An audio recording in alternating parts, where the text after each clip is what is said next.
The thing is, Iran was a very developed country until they decided to apply Sharia, which eventually led to the spread of violence and people revolted against this movement. All these elements led Iran's economy to a devastating downfall. So, do you seriously want Egypt to end up like Iran? Didn't we suffer enough from violence from the revolution itself?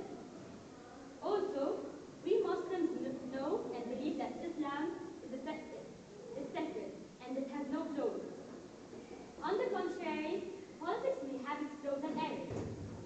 So, why let our perfect religion be subjected to be stained by the filthy schemes involved in the political world? Moreover, there is an unfortunate situation also happening in Egypt these days, which is that people are tending to take religion as a cover and an excuse for them to abuse power the way they want. They even convince the ignorant people that disobeying them or disobeying the rules is disobeying God. They even bribe the poor and the uneducated in order to have them on their side, and by this way, they show the world that they are powerful and they have advocates.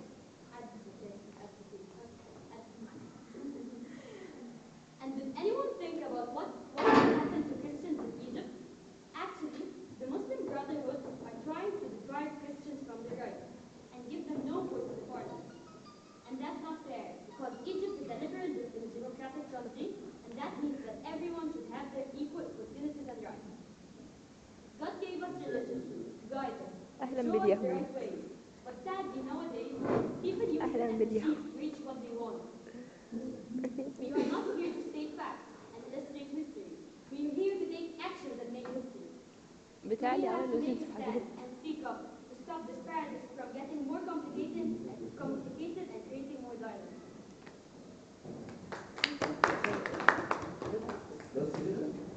لوسي اوقف فيديو